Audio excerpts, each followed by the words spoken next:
Hey YouTube, welcome back. So in this short video, I thought we would take a look at silent treatment, what that is, how to spot it, and maybe you can take a look back and see if you've experienced it. Now, the silent treatment, often if you're in a narcissistic relationship or you have narcissists in your family, you're more than likely familiar with the silent treatment. And I know before I had any enlightenment into myself or my family dynamics, the dysfunction, I didn't really comprehend at all how damaging giving somebody the silent treatment is. Okay. And I remember being conscious of it in my 20s before any of this enlightenment took place, and recognizing for myself that doing it wasn't very nice because I was guilty of doing the silent treatment myself. Again, this was a learned behavior from my birth giver, because she would just do it to us as children, just give us the silent treatment. Now, the silent treatment that would go on at home, for me as a child, it would go on for days, it would go on for weeks, where the birth giver just wouldn't acknowledge any of us, she wouldn't answer us, she'd probably speak to the golden child, but us other siblings, me and my other siblings, we wouldn't be addressed at all. Like, she wouldn't wake us up. It would be down to a sibling who woke up to wake whichever one of us up that she wasn't communicating with, that she was giving the silent treatment, because sometimes it was all of us, sometimes it was one of us, two of us, whatever. So these silent treatments, they would go on for days and weeks, where you would say to your mum, are you okay?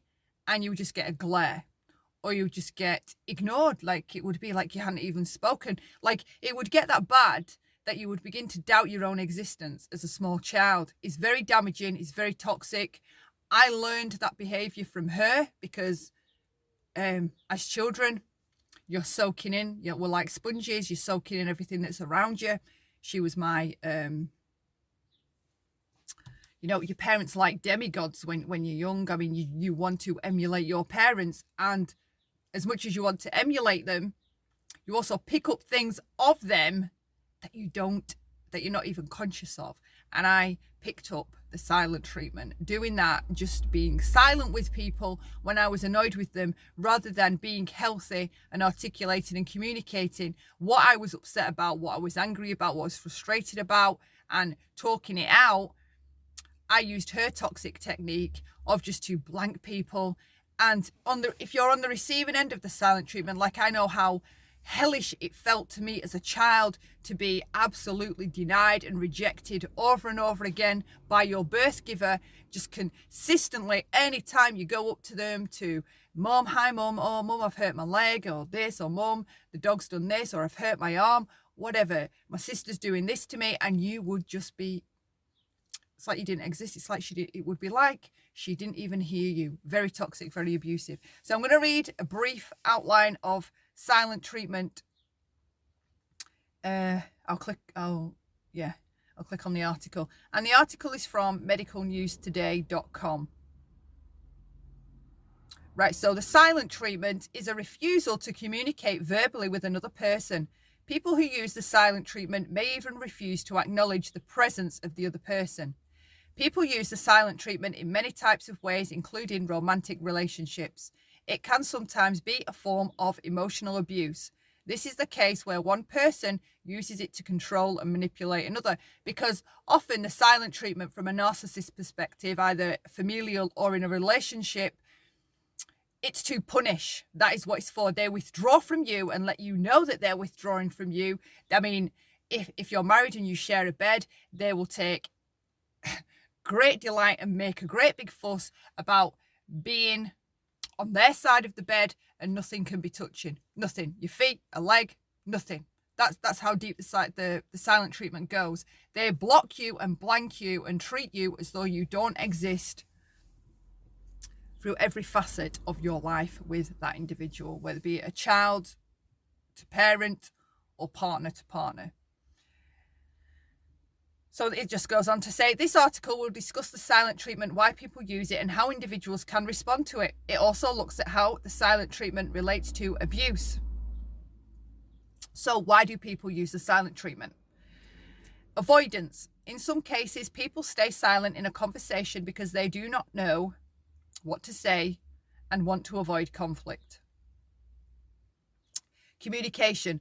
A person may use the silent treatment if they do not know how to express their feelings but want their partner to know that they're upset. And I can definitely say in my relationship in my 20s, rather than communicate to a partner why I was upset, I would give them the silent treatment and expect them to mind read why I was upset.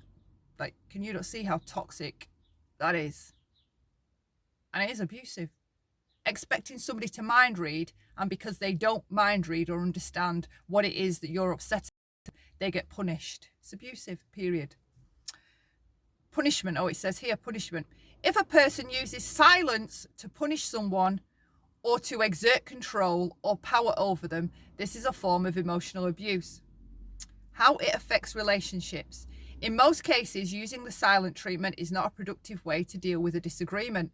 Research indicates that both men and women use the silent treatment in relationships. However, clear and direct communication is essential for healthy relationships. Using the silent treatment prevents people from resolving their conflicts in a helpful way. So in my 20s, I learned and established that me doing that, I didn't necessarily know it was abusive at that time, but I knew that it was, I came to recognize that it was out of order, okay? And I recognized that I was mimicking my mother. Just dawned on me, my mum used to do this to me and now I'm doing it, right? And I didn't even realize I was doing it. So I became aware that I used the silent treatment as a punishment to somebody that I felt had hurt me in some way. I don't know, frustrated me, made me angry, done something, done whatever, okay? I would just go silent. Just anytime they would speak, I would just refuse to answer them and act like they weren't there, go and busy myself doing something else. The silent treatment can have an impact on the health of a relationship, even if the person who is silent is trying to avoid conflict. So in my younger years as a child, I can remember if a sibling did something to me or hurt me, or I was in a bad mood, say I'd had a rocketing or a telling off from my birth giver, I don't know, and it was my sibling's fault and I got the blame, say. I can remember if she would say, oh, can I come and borrow your, can I play with your Barbie's clothes? Can I use some of your clothes from your Barbies? I would just give my sibling the silent treatment, right? Even as a child, I'd adopted and picked up that habit, and I would just ignore her and pretend like she wasn't even there, right? So this is what I'm talking about when I say that we have our own patterns of behavior, and we pick up these patterns subconsciously without even recognizing what we're doing or who we even picked that behavior up from. But rather than address my sibling and tell them why I was hurt or upset, because there was conflicts night and day at my home, I hated conflict, hated it. I'd do anything to get out of it, avoid it, because the build up to it and then as it was going on was absolutely terrifying. So I'd never learned great communication skills to be able to heal or fix conflicts, and certainly not as a child. How could I have been expected to know or grasp the intricacies of a healthy communication style? So if my sibling, if I was in a bad mood with my sibling and she wanted to borrow my doll's clothes, I would give her the silent treatment.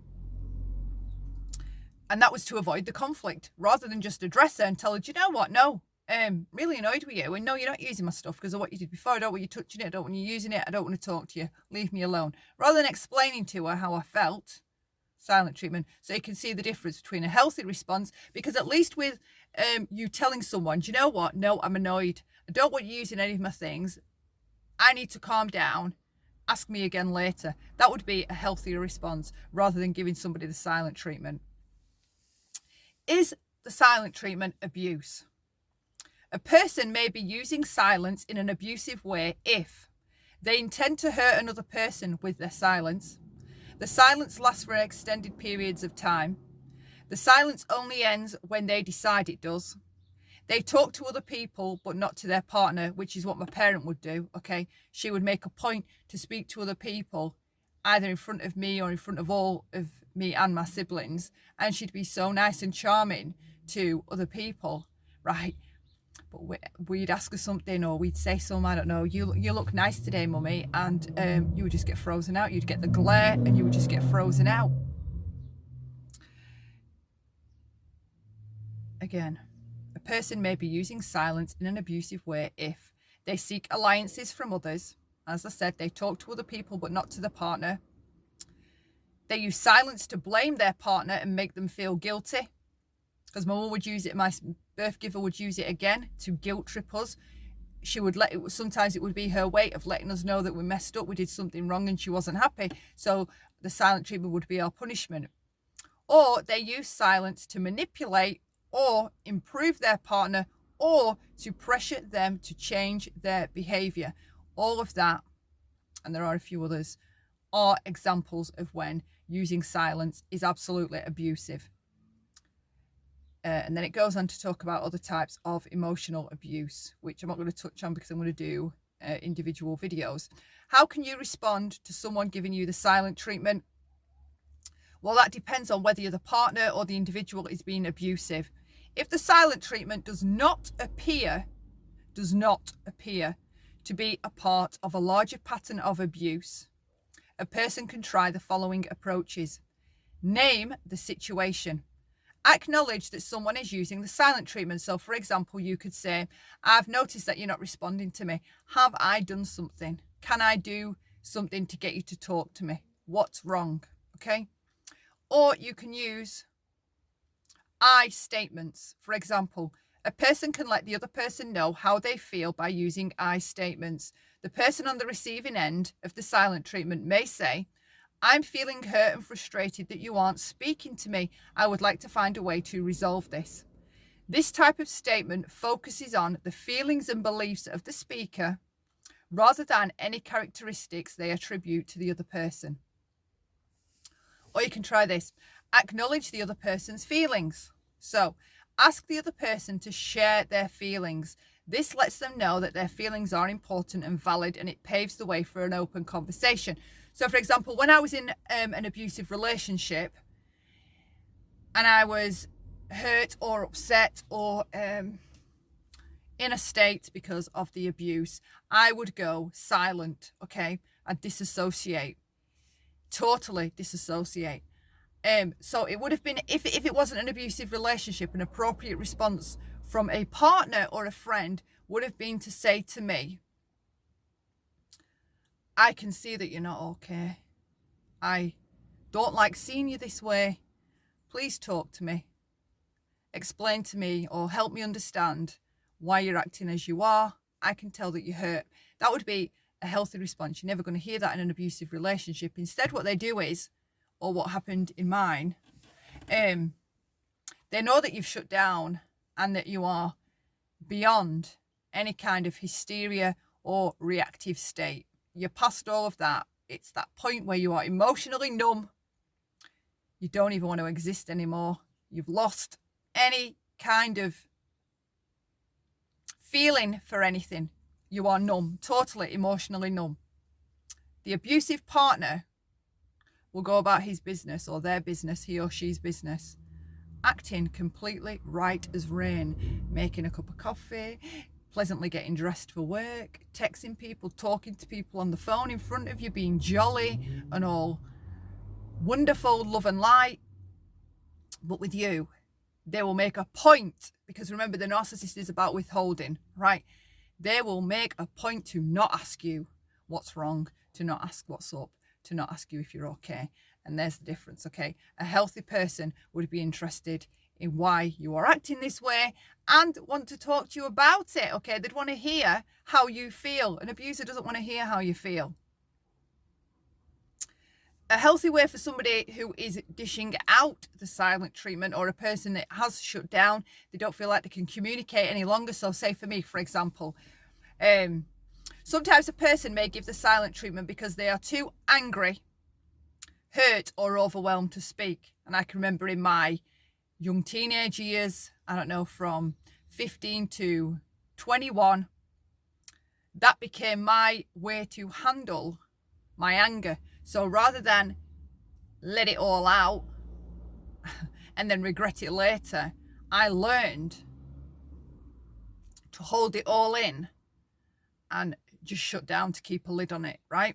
So a healthier way for me to handle that would have been to explain, I'm too angry to talk right now. Well, this is if I was in a healthy family, not a messed up dysfunctional one. I would say, I'm too angry to speak right now. I'm too upset to speak right now. I just need to be on my own. I'll talk to you later. Because that way you're not leaving the other individual or individuals wondering and worrying and ruminating about what's wrong with you. Because if you are a healthy, kind, normal, healthy human being with empathy, watching someone behave in that manner, like just shutting down, you're going to be affected by seeing it. A healthy person would be affected. You wouldn't want to witness someone being in emotional pain without asking if they're okay or if you can do anything. So there you go. If you are that type of person that when you are angry or frustrated or too upset, you do shut down and you do tend to give the silent treatment, just be clear with a healthier way to deal with it would be, as this article says, to verbalize it to whoever it is, whether it's your child, an older child, or even younger children. Like, I will have conversations with my children. Mum is just in a bad mood. Ignore me. I just need to be quiet, right? I will articulate it. I make a point that the people around me aren't walking on eggshells, having to monitor themselves, hold parts of themselves back, not continue playing mindlessly. Because I know as children, when we would get the silent treatment, the effects of it were heinous on our brains. Like, it caused me to constantly always be overthinking what other people are thinking and feeling around me, okay, and worrying about it and wanting to tiptoe around them, hide myself. I mean, there was many a time I just wanted to blend into the wallpaper, okay, to just not exist, because it didn't matter where you sat, where you stood, it was in the wrong place. So giving the silent treatment to people is abusive. So if you are a person that does shut down and you do tend to do the silent treatment, articulate it healthy. Just tell the other individual or those that are around you, your children, I need to be quiet right now. It's nothing you've done. It's me. It's just the way I'm feeling. Take no notice. Carry on watching whatever you're watching. I'll be all right soon. I mean, that's what I would say today. So there we go. That covers the silent treatment. Leave a comment below or share some of your thoughts. Thumbs up or thumbs down. Either is fine. Consider subscribing if you haven't. I hope you're all keeping well and having a great week. Until next time, love lots and bye for now.